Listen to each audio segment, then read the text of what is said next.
Hola jóvenes, nuevamente bienvenidos a su curso de Física 1. Vamos a entrar a lo que son los últimos dos capítulos que nos competen a nosotros en este curso, que son la dinámica del movimiento de rotación, y vamos a hablar un poco del equilibrio. Esto ya en la finalización de lo que es la tercera unidad de nuestro curso de Física 1. Hablemos en este momento de un nuevo concepto, en teoría, para nosotros, lo que es torca, también conocido como torque. Ya anteriormente, jóvenes, habíamos hablado del trabajo. ¿Se acuerdan del trabajo que representamos con la letra W mayúscula? Decíamos que el trabajo era igual a la fuerza por S, por un desplazamiento, donde la fuerza era paralela a ese desplazamiento. En este caso, por lo menos de manera muy genérica, podemos pensar ahora en la torca. Nada más que en este momento hablamos de un movimiento de rotación ahora. Antes era un movimiento de traslación. Ok. Y decimos, sabemos que las fuerzas que actúan sobre un cuerpo pueden afectar su movimiento de traslación. En el caso se convertía en trabajo. Es decir, el movimiento del cuerpo como un todo a través del espacio. Ahora queremos aprender qué aspectos de una fuerza determinan qué tan efectiva es esta para provocar o modificar el movimiento de rotación. Miren. Es un movimiento que nosotros hemos visto muy común, jóvenes. Cuando abrimos una puerta, por ejemplo, jóvenes, la puerta de la casa, del cuarto, la puerta del vehículo, nosotros lo que estamos haciendo es provocando un movimiento de rotación para que éste abra. Miren, jóvenes. Cuando vemos nosotros girar una hélice, en el caso de la figura, cuando queremos sacar un tornillo o queremos aflojarlo, decimos, o socarlo también, jóvenes, estamos aplicando rotación a todo ese sistema. La rotación es igual de importante como lo que es la traslación sobre el efecto incluso, perdón, de varios elementos o de varios mecanismos que podemos emplear en nuestra vida. La magnitud y la dirección de la fuerza son importantes, al igual que el punto de aplicación sobre el cuerpo. En la figura se utiliza una llave, lo que decía, para aflojar un tornillo apretado y también al revés, incluso para socarlo. Vamos a ver, jóvenes. Tenemos tres fuerzas. La fuerza B sub B aplicada cerca del extremo del mango. En este caso, miren, de esta forma, como se ve en la figura, miren, F sub B. Aplicado casi lo más alejado del punto donde queremos sacar el tornillo, lo más alejado del punto de rotación, por así decirlo. Ahora, una fuerza aplicada entre más alejada esté del punto de interés o del punto de rotación, por así decirlo, o del objeto donde queremos nosotros que este rote, es mucho más eficaz que quizás una fuerza como la FA, miren jóvenes, que está muy cercana a dicho elemento, en este caso el tornillo. Si ustedes agarran, jóvenes, una llave y aplican su fuerza aquí con su mano cerca del punto o del objeto donde queremos sacarlo a través de un movimiento de rotación, va a ser mucho más difícil.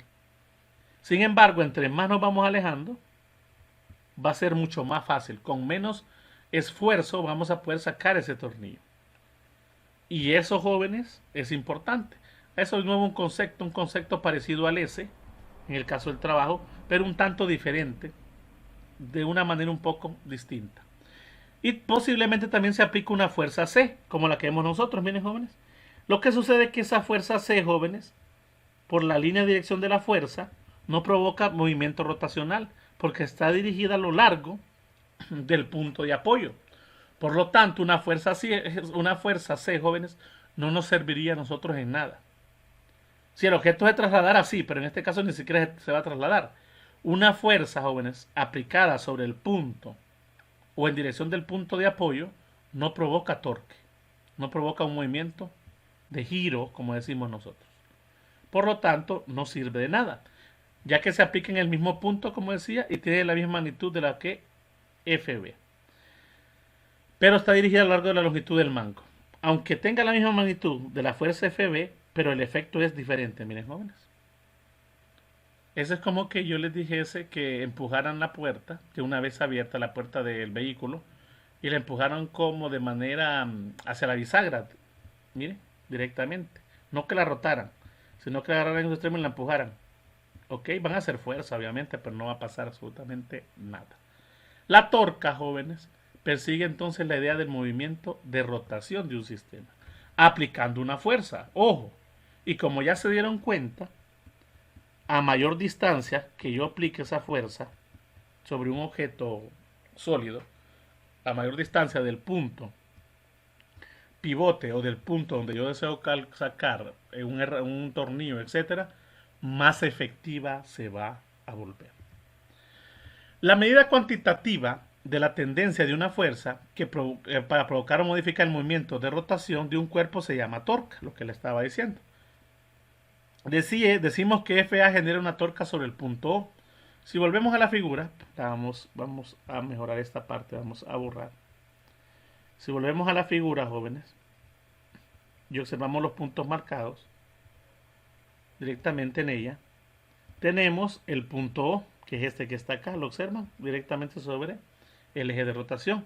Y tenemos una fuerza FA, que si ustedes se fijan, jóvenes, es perpendicular, ese término es importante, es perpendicular, o sea que forma 90 grados con la línea de acción del punto de apoyo. Miren, esta línea de acción del punto de apoyo y también esta línea de acción del punto de apoyo. Miren, todo eso que pase por el punto de apoyo es línea de acción.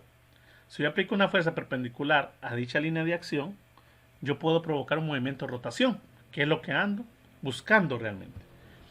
En este caso decíamos que la fuerza A, miren, la fuerza A va a provocar rotación, sí. La fuerza A cercana al eje de rotación provoca rotación, pero no es muy efectiva. Miren, genera una torca sobre el punto O, la llave de la figura, pero no es tan efectiva.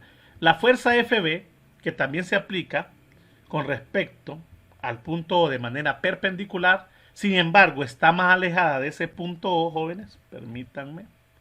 Miren, la fuerza FB está más alejada del punto O. También provoca movimiento de rotación, sin embargo, es mucho más efectiva. Y la fuerza FC, que va directamente sobre el eje o sobre el punto de rotación, si yo traslado esta fuerza que está aquí, aunque esté alejada, jóvenes, la aplicación, pero está aplicándose a lo largo del punto o en la misma línea de acción del punto, ese tipo de fuerzas no provocan torca. ¿Ok? Por lo tanto, jóvenes, hay que ser muy observadores con respecto a esos puntos. Todas con respecto, miren, tanto la fuerza FB como la fuerza FA como la fuerza FC, todas con respecto a O. Y cada una tiene un efecto diferente sobre el eje de rotación en este caso, o la forma en que va a girar la llave para poder sacar o ese tornillo. En este caso estamos haciendo el efecto de sacarlo, pero también podemos socar, por así decirlo, hacer que entre el tornillo, con la misma idea de torca, movimiento de rotación. Algo muy común para nosotros. Lo vivimos a cada momento. Yo sé que mucha gente ha sacado un tornillo, yo sé que mucha gente, ya sea con una llave, han abierto una puerta, han aplicado un sistema de palanca sobre algo, y ustedes posiblemente tienen muchos ejemplos en su cabeza. Vamos a mostrar una figura más donde hay 3 ejemplos de cómo calcular la torca. Nos vamos a sacar con esas 3 relaciones. El cuerpo de la figura puede girar alrededor de un eje que es perpendicular al plano de la figura. Eso es importante, mire. Hacer que el cuerpo gire alrededor de un eje perpendicular, como les decía. En el caso del anterior, un ángulo que forme 90 grados entre el eje de rotación y la fuerza aplicada a dicho eje. Siempre con respecto al punto O. La figura que les menciono es una que está más adelante. Sobre el cuerpo actúan 3 fuerzas que vamos a llamar la fuerza F1, F2 y F3, muy parecidas a la idea de FA, B y C, pero en este caso fuerza 1, 2 y 3, directamente en el plano de la figura. La tendencia de la primera de estas fuerzas, F1, es provocar una rotación alrededor del eje O y depende de su magnitud F1. Miren, lo vemos aquí en la figura. Aquí está, ¿ves, jóvenes? Aquí tenemos un cuerpo irregular donde está fijo en un punto O. Y si yo jalo de alguna manera, también a través de una línea que es perpendicular, miren, a la línea de acción, o una fuerza que es perpendicular a la línea de acción, voy a provocar un movimiento de rotación del cuerpo. Ya vamos a darnos cuenta, jóvenes, que el giro es importante. El giro es importante. Decimos también que, bueno, esta fuerza F1 también depende de la distancia perpendicular L1. Esa distancia L1, jóvenes, es esta que se observa acá, miren, esto que está en rojo. Es la distancia que hay desde el punto O desde el punto pivote, desde el punto fijo, hasta el punto donde se está aplicando la fuerza. Y esa fuerza de manera perpendicular a ese punto para poder generar el giro. Esa distancia L1, jóvenes, y la fuerza F1 es lo que nosotros en combinación nos forma lo que es la torque o el torque. Permítanme. Por lo tanto, esa fuerza, esa distancia perpendicular también, entre esos dos puntos también depende, o mejor dicho, hace que este torque dependa de esa distancia tomada. Es decir, en pocas palabras, que la línea a lo largo de la cual se ubica el vector fuerza está dada a través de esa línea de acción. Llamaremos a la distancia L1, este es un nombre muy particular, jóvenes. Llamaremos a esa distancia L1 que hay entre el punto pivot, miren, y el lugar donde se aplica la fuerza, brazo de palanca o brazo de momento. A veces en ingeniería o en materiales o incluso en la física, generalmente se suele usar brazo de palanca bastante, ¿verdad? Pero también en ingeniería les gusta el término brazo de momento. ¿Ok? No confundamos el momento este con el momento lineal de un sistema. La fuerza, de la fuerza F1 con respecto a el esfuerzo de torsión, esto aparece con el nombre de esfuerzo de torsión, es directamente proporcional al L1, al brazo de palanca, como a la fuerza F1. Así que la torca o momento de la fuerza F1 se define con respecto a O como el producto de la fuerza aplicada por ese brazo de palanca L1. Si nos vamos a la figura anterior, el brazo de palanca sería esta distancia. El brazo de palanca de la fuerza B sería esta distancia LB, le vamos a decir. Y si fuese con respecto a A, sería medida siempre desde el punto pivot hasta donde se aplica la fuerza A. Este sería el brazo de palanca LA. Obviamente el producto de esta fuerza por LA o el producto de esta fuerza por LB tienen un valor en magnitud diferente. Por lo tanto, si ustedes se dan cuenta, entre más largo sea el brazo o entre mayor sea la fuerza, mayor va a ser el momento de torsión o torca que un sistema aplica. Vamos a representar el torque, jóvenes, o la torca con una letra griega llamada tau para identificar la torca. En general, la torca para una fuerza de magnitud F, cuya línea de acción es una distancia de L, L, desde O, lo que les mostraba. En pocas palabras, el torque, jóvenes, va a ser igual al producto de la fuerza por la distancia desde el punto pivote o desde el punto donde estoy haciendo girar el sistema hacia el punto donde estoy aplicando la fuerza. Esto lo hace de manera perpendicular. Esto es análogo de alguna manera al trabajo. Miren, el trabajo era igual a la fuerza, pero la fuerza era paralela a una distancia recorrida. En este caso no hablo de una distancia, sino que de un brazo, de una longitud ya determinada que se mide en el sistema. Entonces vamos a aplicar, jóvenes, esta primera ecuación en algunos ejercicios que vamos a ver a medida que vayamos avanzando con esta última parte. Por favor, quiero que la tomen o que la copien por ahí. Ojo, el trabajo obedecía, jóvenes, al producto punto. En este caso la torca obedece al producto cruz, unos temitas que vimos al inicio de la clase. ¿Ok? Miramos la figura, jóvenes. Aquí tenemos, quiero que pongamos atención ya con esa idea ya plasmada en nuestra mente.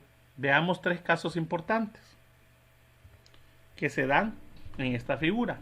Si yo aplico, jóvenes, una fuerza a una distancia L del punto pivot, el sistema va a rotar. F tiende a provocar una rotación en sentido antihorario. Miren, si nosotros hacemos, esto está fijo, este es el punto fijo, y aplicando esta fuerza nosotros vamos a ver que el cuerpo gira en esta dirección. Se le llama sentido antihorario. ¿Por qué? Va en sentido contrario a las agujas del reloj. Y por convención, en este caso el libro utiliza esta convención, cualquier sentido antihorario para nosotros va a ser positivo, tómenlo en cuenta. Ojo, eso no es una matrícula, no es algo que es así siempre. Eso va a depender del libro de texto o de cómo nosotros queramos hacer la convención. ¿Ok? No se queden con que la idea que así es y así va a ser siempre. No. Sin embargo, por lo general, lo más común es decir que cualquier movimiento de rotación que lo haga en sentido contrario a las manecillas del reloj, lo vamos a tomar como positivo. ¿Qué vamos a tomar como positivo? El producto entre la fuerza aplicada F1 y el brazo de palanca L1, y eso nos va a dar el torque 1 positivo. Miren, Tau en este caso es positivo. Veamos lo mismo. Pero ahora está aplicado en otro punto, siempre sobre el mismo cuerpo. Miren, ahora tengo una fuerza F2. Me olvido de las demás fuerzas, jóvenes. Solo está la fuerza F2 y el punto pivot sigue siendo esto. Si yo jalo, me voy a dar cuenta que el sentido que va a tener esto va a ser un sentido horario, en un sentido a favor de las manecillas del reloj. ¿Qué signo va a tener? Negativo. Miren, y siempre va a haber una fuerza aplicada a una distancia L, a un brazo de palanca, desde el punto fijo que tiene el sistema. Entonces aquí decimos que F2 tiende a producir una rotación en sentido horario alrededor del punto O, por lo que la torque es negativa, mire, y tenemos la misma ecuación, fuerza 2L2 pero de signo negativo. Ahora, ¿qué pasa cuando yo ubico directamente una fuerza que pasa sobre el punto, que no hay brazo de palanca? Eso debe ser cero. Y tiene sentido porque el brazo de palanca no existe. L en ese caso, L3, aunque está aplicando una fuerza, L3 es cero. Y si yo hago eso, jóvenes, el sistema no va a rotar. En dado caso, lo que podría hacer esta pieza, si no estuviera fija, era moverse, o sea, trasladarse en vez de rotar.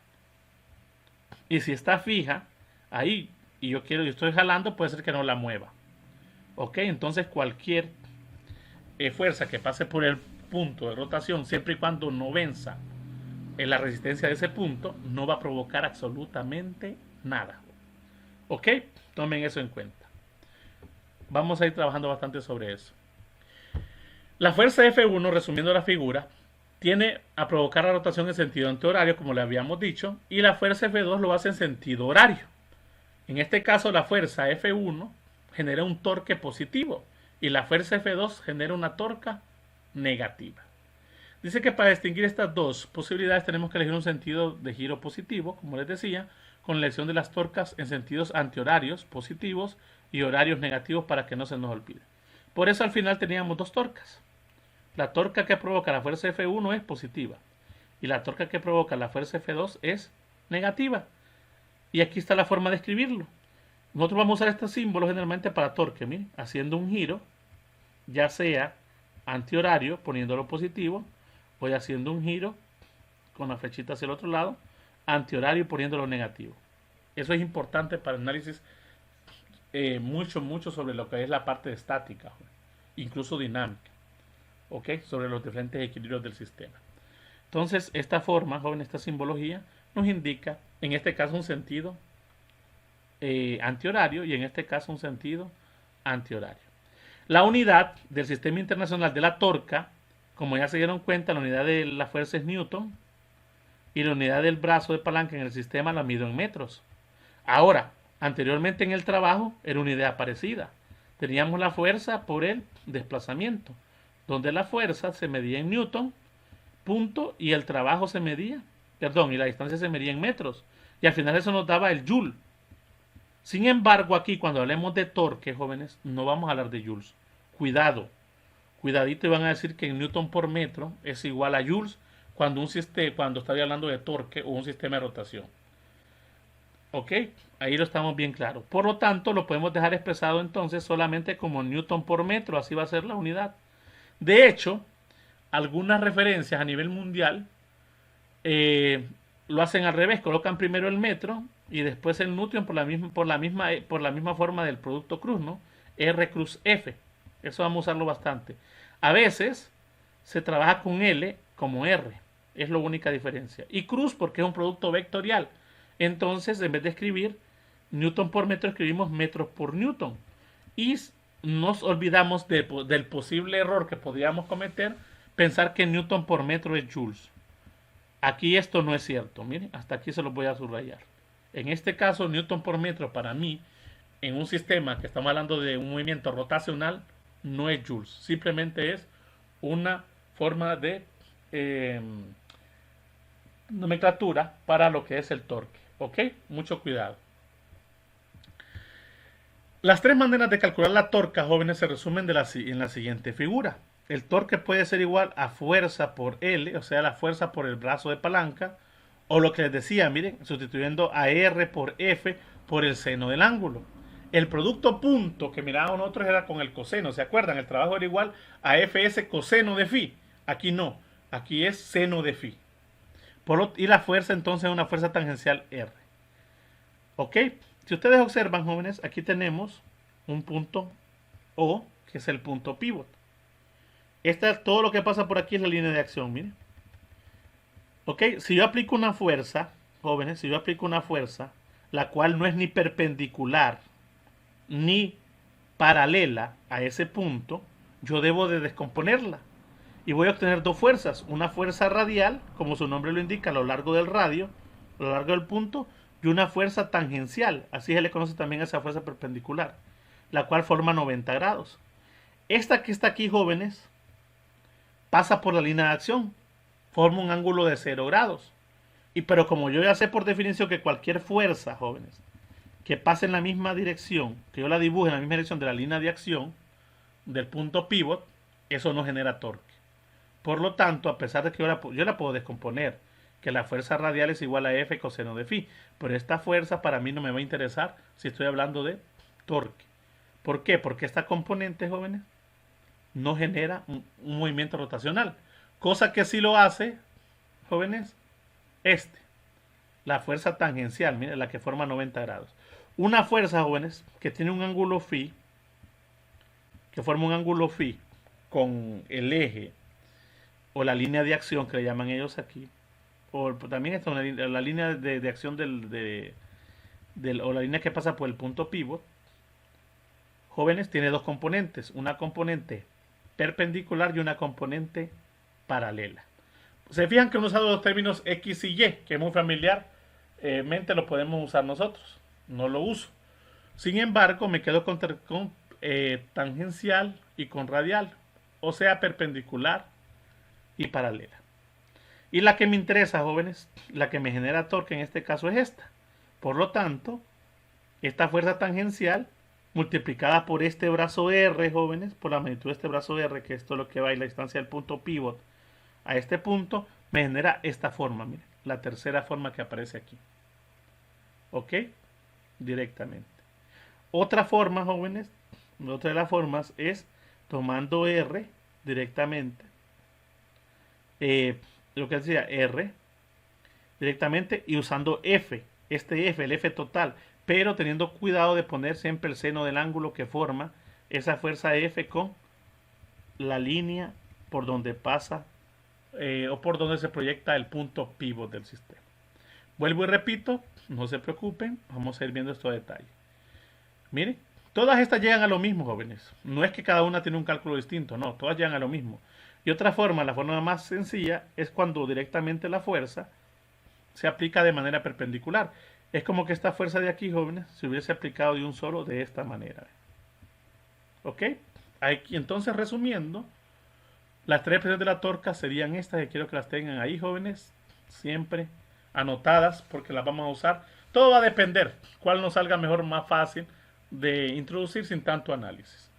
Podemos escribir la torca, como les decía, de una manera vectorial. Eso es muy importante.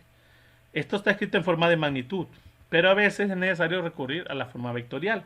Como les decía, el producto del R, que es el brazo de palanca, por la fuerza, es un producto cruz, por lo que me genera un vector. Si yo quisiera resolver esto, tendría que irme a la relación del seno o trabajarlo a través de lo que es matrices y las identidad, o en este caso, determinante, perdón, de esa matriz. Dije que si generalizamos la definición de torca de la siguiente manera, cuando una fuerza F actúa en un punto que tiene un vector de posición R, con respecto a un origen O, siempre mantenemos idea, la torca de la fuerza con respecto a ese punto de forma vectorial se escribe de esta manera. ¿Ok? Por ahí escríbanos que posiblemente en algún momento hagamos un ejemplo para que entiendan un poquito esta idea. ¿Ok? Aquí de repente en cursos como dinámica, lo que toca llevar dinámica, se van a acordar bastante de esta relación y van a tener que utilizar conocimientos que vieron seguramente en su curso de álgebra lineal. Matrices, famosos vectores y matrices. ¿Ok? Una forma, jóvenes, muy interesante de analizar lo que es la torca en forma de vector es aplicando lo que es la famosa regla de la mano derecha. Mire. Y acordándonos del giro. Si nosotros hacemos, jóvenes, colocamos nuestra mano abierta, coloquen abierta, jóvenes, con la parte donde tienen su palma, viendo hacia ustedes de esa forma. ¿A qué me refiero? Con los dedos estirados de esta forma. Miren, los 4 dedos en esta forma, así como se ve en la pantalla. Y si ustedes cierran los dedos, estos 4 dedos los cierran, jóvenes, el sentido de rotación que ustedes tienen, miren, es un sentido antihorario. Por lo tanto, es positivo. Y su dedo pulgar va a apuntar hacia arriba, de usted hacia arriba, mire, indicando en este caso que, o en este caso, o incluso si nosotros lo viéramos de frente, si pusiéramos el dedo pulgar hacia nosotros, sería hacia afuera de la página. Ese es un sentido de rotación, jóvenes, positivo. Y aquí entonces empezaría a salir el tornillo, mire. Caso contrario es, si nosotros con la misma mano derecha, jóvenes, la colocamos de esa manera, miren, invirtiendo la mano, miren, jóvenes, poniéndolo hacia abajo, el dedo pulgar quedaría hacia abajo, y volvemos a cerrar, el sentido de giro ahora es horario.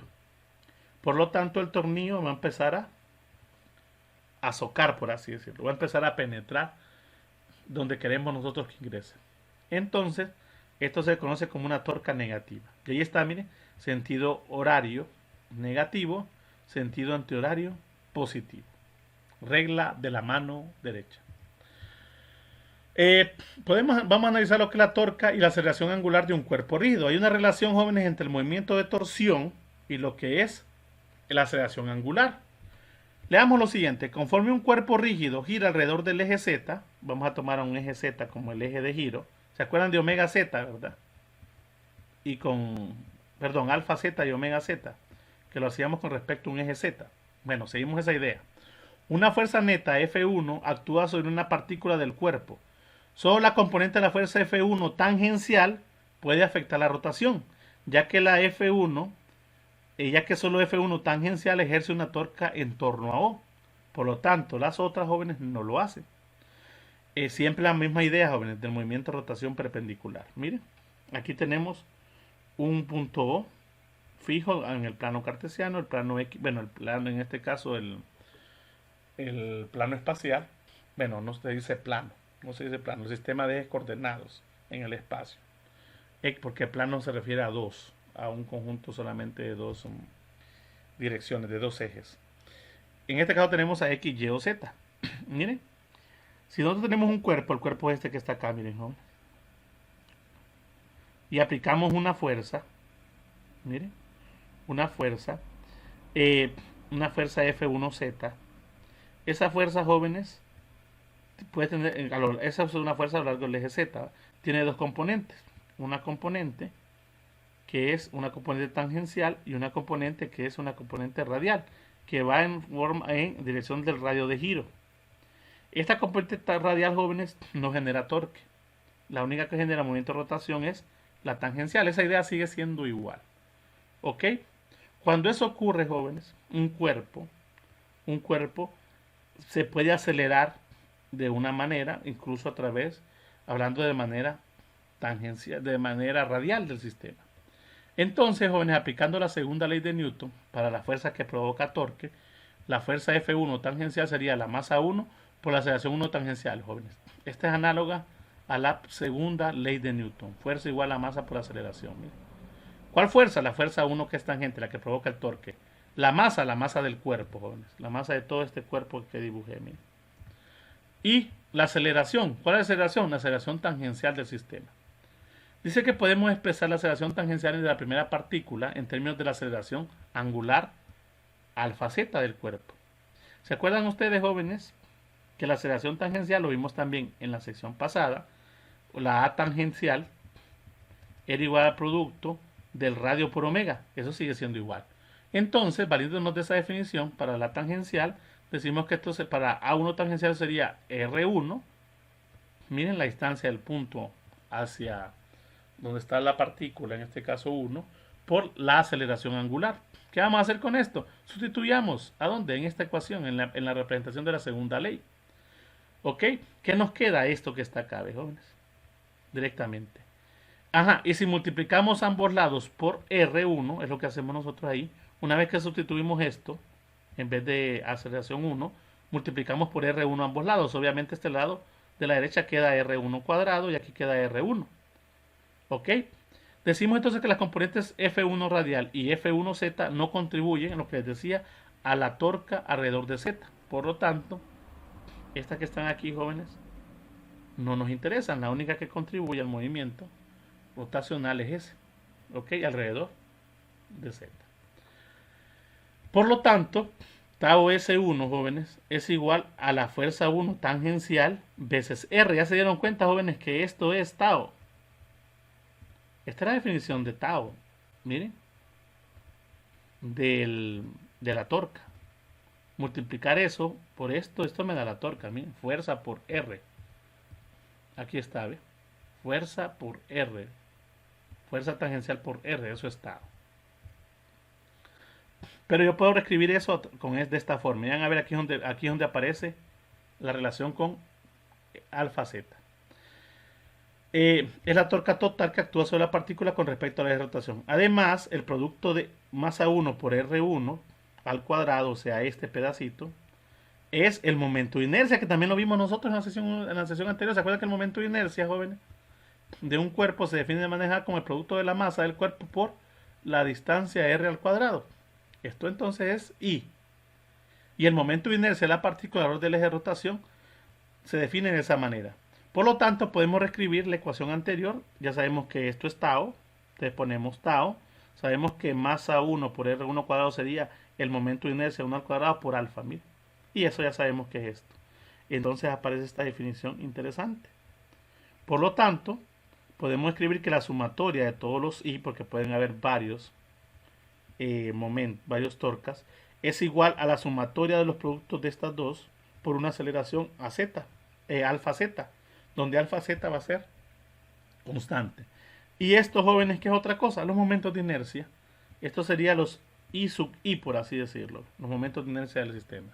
Entonces, para caer ya la ecuación que nos interesa, decimos entonces que la sumatoria de torques alrededor del eje Z es igual al momento de inercia del cuerpo por la aceleración angular en Z para un cuerpo rígido, no se les olvide. ¿Ok? Entonces yo puedo calcular la suma de torque o el torque neto también para un cuerpo rígido a través, jóvenes, de lo que es el momento de inercia y la aceleración angular. Es otra forma, por así decirlo, de verlo aparte de esta manera, que en este caso actúa o estaríamos hablando de una partícula. ¿Ok, jóvenes? Para terminar esta parte decimos que, así como la segunda ley de Newton dice que la fuerza neta que actúa sobre un cuerpo particular es igual a la masa de la partícula multiplicada por su aceleración, la ecuación anterior dice que la torca neta que actúa sobre un cuerpo rígido es igual al momento de inercia I del cuerpo alrededor del eje de rotación multiplicado por su aceleración angular, y tenemos esa ecuación. Ahora veamos, jóvenes, también lo que sucede con la traslación y rotación combinadas, en el caso de un cuerpo rígido. Es importante acordarnos, jóvenes, que anteriormente habíamos visto lo que era la energía de traslación, y vamos a ver otra vez de energía. Sabemos que la energía de traslación era igual a un medio de la masa por velocidad al cuadrado. Pero ahora tenemos un cuerpo, jóvenes, que no solamente está trasladando, podría estar rotando. Un cuerpo puede estar combinando, que puede estarse trasladando y rotando. Un ejemplo de eso, jóvenes, la llanta de un vehículo. Miren, gira, está rotando, pero también va avanzando, entonces está trasladando y rotando. Cuando ustedes se suben, por ejemplo, a una bicicleta, la bicicleta va girando o va rotando, pero también nosotros nos vamos desplazando. En ese caso, jóvenes, aparece una combinación de energías cinéticas del cuerpo, que es la suma de una parte de cada uno de estos movimientos asociados de la siguiente manera. Entonces decíamos que la energía cinética total de un sistema que está tanto trasladando como rotando es igual a la energía cinética de traslación, generalmente se escribe como tras, más la energía cinética de rotación, donde la energía cinética de traslación es igual a un medio de la masa por la velocidad con respecto al centro de masa al cuadrado, más, y la energía cinética de rotación es un medio del momento de inercia con respecto al centro de masa por omega cuadrado. Esta ecuación también quiero, por favor, que la guarden por ahí. Ahora, puede darse también el caso de que hay un sistema que pueda rodar, pueda estar rodando, pero no se esté resbalando. Un caso importante de traslación y rotación combinadas es el de rodar sin resbalarse, que es el caso que acabamos de mencionar. ¿Qué sucede? Que a veces, jóvenes, hay cuerpos que pueden estar girando, pero como que patinaran. ¿Ok? Cuando avanzan, aparte de que están girando, también se deslizan. Cuando eso ocurre, ya tenemos un problemita. Por ejemplo, como el movimiento de la rueda que se muestra en la figura siguiente, la vamos a ver después, la rueda es simétrica, así que su centro de masa está en su centro geométrico. Visualizamos el movimiento de un marco de referencia inercial, se acuerdan que estamos hablando con marcos de referencia inerciales, en el cual la superficie sobre la que la rueda se desplaza está en reposo. En este marco, el punto de la rueda que toca la superficie debe estar instantáneamente en reposo para que ésta no resbale. Si eso ocurre, va a tener un problema. Por lo tanto, jóvenes, la velocidad BCM, que está acá, cuando un sistema hace ruedas sin resbalarse, es simplemente el producto del radio que forma esa rueda por la velocidad angular omega. Esa es la condición para que un sistema pueda rodar sin resbalarse. Si eso no ocurre, el sistema va a resbalarse. ¿Ok? Por ejemplo, miremos aquí el movimiento por separado. Movimiento de traslación, alrededor del centro de masa, masa de la rueda, velocidad BCM. Mire, la rueda va a estar, como quien dice, trasladándose. Es como que se moviera solamente a traslación, como que solo resbalara, pero no es el caso. Ok, aquí es como que solo resbalara. Si solo estuviera rotando sobre su propio eje, imagínense, sobre su propio eje, sería rotación de la rueda en torno al centro de masa. Ok, para rodar sin resbalar, la rapidez en el borde debe ser V sub m. Miren, en el borde debe tener esta velocidad para que esa esté rodando sin resbalar. El signo nada más indica la dirección, ¿verdad? Cuando estas dos se combinan, chicos, el movimiento combinado empieza a generar movimientos, tanto de la velocidad del sistema, por lo tanto, ya en este caso, pues miren, esta deja de ser, estaba en una dirección BCM, y en estas jóvenes es la misma BCM, pero empieza a actuar en diferentes direcciones. Miren. Cuando esto se combina, ya aparecen posiciones angulares y la rueda está instantáneamente en reposo en algún punto, en este caso en el punto de apoyo, en el punto de contacto y el punto donde hace contacto en el suelo, y eso hace que el sistema empiece a avanzar y empiece a rodar al mismo tiempo. Miren qué interesante. Si eso no se cumpliese así, un sistema estaría básicamente, no podíamos rodar. Es lo que sucede de repente también cuando se pierde fricción. Otra cosa importante aquí, juega un papel importante la fricción. ¿Ok? Porque si no hubiese fricción, o si la fricción se reduce, también entonces el sistema resbalaría.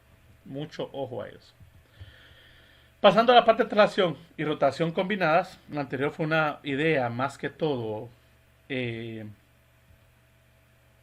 muy general. También hablemos de la parte dinámica. ¿Ok?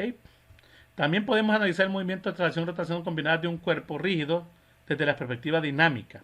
El movimiento de rotación alrededor del centro de masa se describe mediante la analogía rotacional que ya vimos nosotros. Miren, nada más que ahora aquí el momento de inercia es con respecto al centro de masa, es lo único que cambia, miren. Diferente a la ecuación que vimos nosotros. Esto solamente es el momento de inercia del cuerpo, sin importar alrededor de donde esté rotando. Aquí sí me interesa alrededor del centro de masa. Y esta ecuación es válida aún si el eje de rotación se mueve. Mire qué importante. Siempre y cuando se cumplan las dos condiciones siguientes. Que el eje que pasa por el centro de masa debe ser un eje de simetría. ¿Qué se refiere a un eje de simetría, jóvenes? Que debe ser igual de uno u otro lado. ¿Ok? Este, por ejemplo, si yo trazo un eje aquí, miren, el eje de simetría me dice que la mitad está aquí y la mitad está aquí. Ahora, si yo trazo un eje aquí, jóvenes, vamos a suponer que lo trace aquí. Aquí no hay simetría, ¿no? Porque la parte de aquí, jóvenes, es mayor que la parte de aquí. Debemos tener cuidado con esa idea. Simetría es cuando partimos por iguales ciertos sistemas. Y el eje D no debe cambiar de dirección. Otra cosa importante para que se cumpla lo que es esta traslación y combinación, esta traslación y rotación combinada para un sistema dinámico, es que estas dos condiciones se cumplan. Ahora, podemos resolver problemas de dinámica donde intervengan cuerpos rígidos con movimientos de traslación y de rotación simultáneas. Sí podemos. Pero en ese caso, suponiendo que el eje de rotación satisface las dos condiciones anteriores, lo podemos hacer. Aunque pareciera que no. Para finalizar esta parte, jóvenes, hablemos del momento angular, que vamos a terminar con la otra parte que es el equilibrio. Y todas las cantidades rotacionales que hemos estudiado son análogas a alguna cantidad en el movimiento de traslación de una partícula. El análogo del momento lineal de una partícula, ¿se acuerdan que vimos nosotros momento lineal P, jóvenes, P minúscula, que era igual a masa por velocidad? Pues hay un análogo también en el movimiento angular. En este caso, ese análogo se llama momento angular. Una cantidad vectorial, en este caso también es un vector denotada por una L mayúscula. Y su relación con el momento P, ¿se acuerdan de P? Que P era el momento lineal, L va a ser el momento angular. Es exactamente la misma relación que hay entre la torca y la fuerza. Miren. ¿Se acuerdan que torca era igual a R cruz F? Bueno, y que P era masa por velocidad.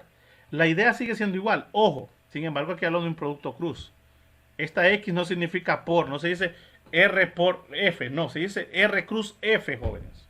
Estamos hablando de un sistema, de un análisis vectorial. Cuidadito, me dicen R por F, no, es R cruz F. Identifiquen bien este símbolo. Para una partícula constante M, velocidad M lineal y el vector R tenemos una analogía muy similar con respecto a lo que es el momento L. Aquí nos interesa L, jóvenes. L va a ser igual entonces a R cruz P. Miren, eso es importante. A R cruz P. O sea, R viene siendo el brazo cruz el momento lineal. Pero el momento lineal, ¿quién es? Masa por velocidad. Entonces me guardan esta ecuación, va a ser muy importante para análisis de momento angular de una partícula. L cruz P, jóvenes. ¿Ok? Por eso dice que la idea es muy parecida a la idea del torque. R cruz P. Donde el valor de L depende del origen elegido, ya que en él interviene el vector de posición de la partícula al origen. Las unidades del momento angular son kilogramos por metro cuadrado sobre segundo. Las del momento lineal solo eran kilogramos por metro sobre segundo. En este caso, las del angular ya son metros cuadrados. Es la diferencia en unidades, obviamente.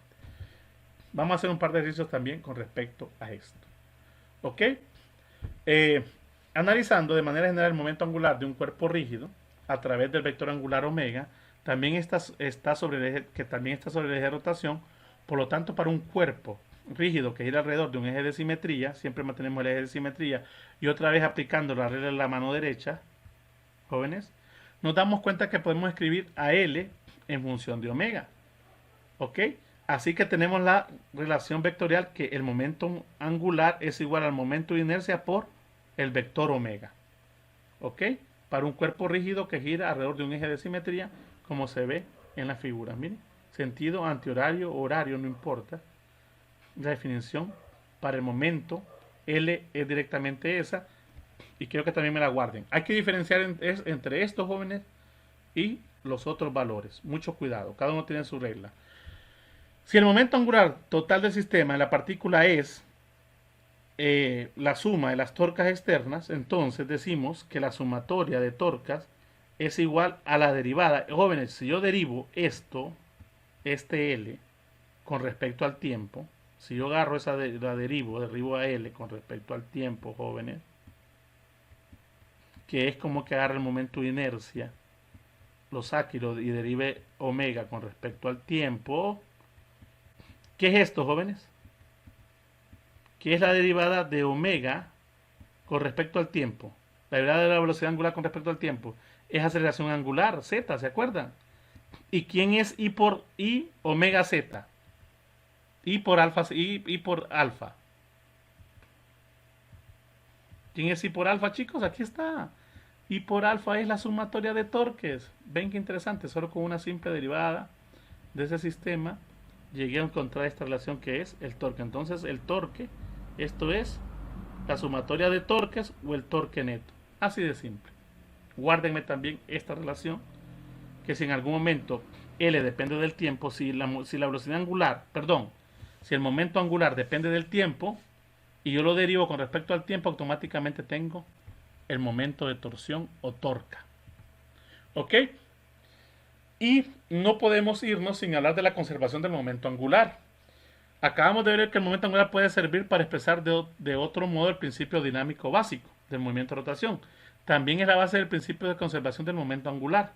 Al igual que la conservación de la energía y el momento lineal, miren, son cosas importantes que vimos nosotros, conservación de energía y el momento lineal, Este principio también de la conservación del momento angular, jóvenes, es una ley de conservación universal importante en la física, válida en todas las escalas desde los sistemas atómicos y nucleares hasta los movimientos de galaxias. Miren qué importante es hablar de esta ley.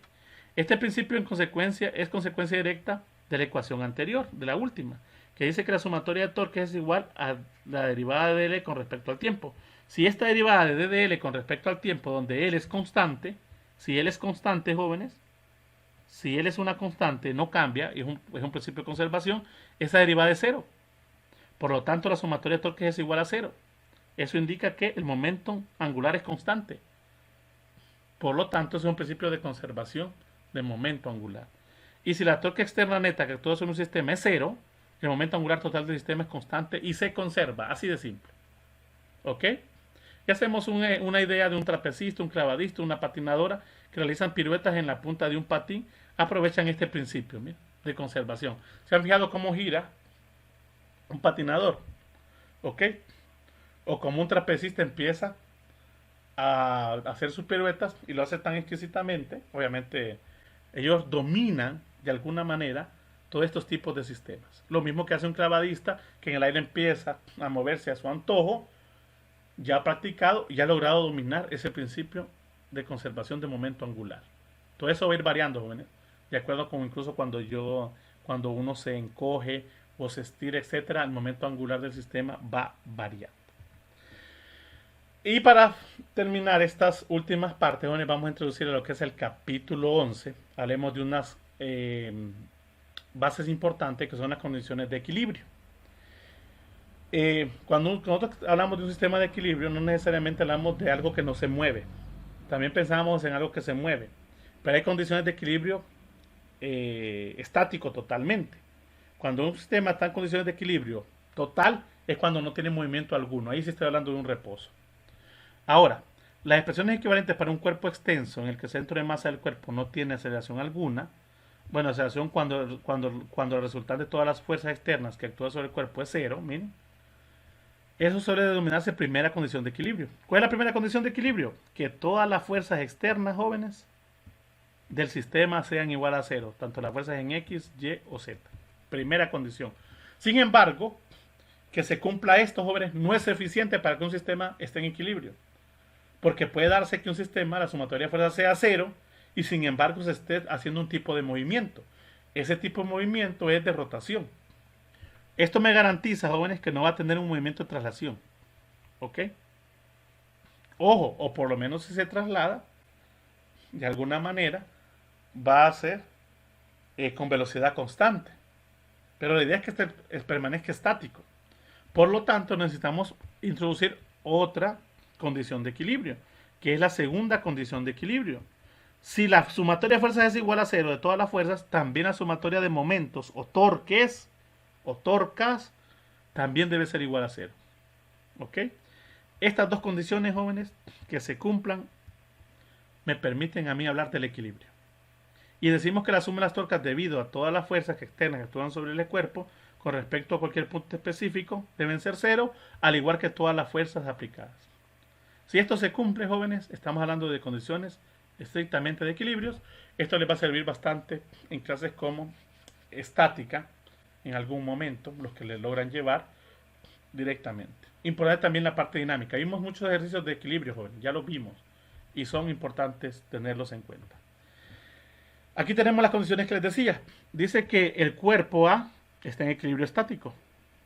Miren, jóvenes, la fuerza F1 apunta hacia arriba, una fuerza F, otra fuerza apunta hacia arriba, y si hago la sumatoria de fuerzas, la fuerza que va hacia abajo es dos veces esa fuerza.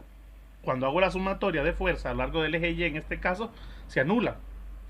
La primera condición de equilibrio se satisface. La sumatoria de fuerzas es igual a cero. Y vamos a ver, y si esta gira hacia este lado, esta va a girar hacia este lado y se va a neutralizar. Y como esta pasa por el punto de centro, el eje de rotación, digamos, no va a provocar ninguna torca. Por lo tanto, miren, como estas dos fuerzas son iguales, jóvenes, y cuando ellas giran una en sentido horario, otro en sentido antihorario, y son iguales de magnitud, se cancelan, y esta no genera torque, automáticamente también se satisface la condición 2. Entonces, esto está totalmente en equilibrio estático, se dice. Pero puede darse, jóvenes, que tenga fuerzas, miren, que esta fuerza que está de esta forma se cancele con esta. Se cumple la primera condición. Pero, ¿qué sucede? Que este sistema empieza a girar sentido horario y este también no se girar sentido horario, no se neutralizan. Por lo tanto, la segunda condición no se satisface. Y no, entonces no está en equilibrio. No está en equilibrio estático. ¿Por qué? Porque está girando el sistema.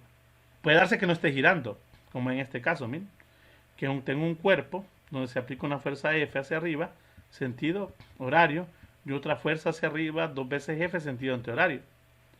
Pero como se compensan, ¿verdad? Ojo, y el brazo de palanca me hace que se compense, aunque esta sea mayor, pues tiene menor brazo. Y esta vale F, pero tiene mayor brazo. Cuando hago la sumatoria de equilibrios de torque, equilibrio rotacional, me sale cero. Pero en equilibrio de fuerzas, no. Porque esta fuerza, cuando hago la sumatoria, más bien se van a sumar, van a ser 3 veces F, van hacia arriba. Entonces no hay un equilibrio, una primera condición de equilibrio.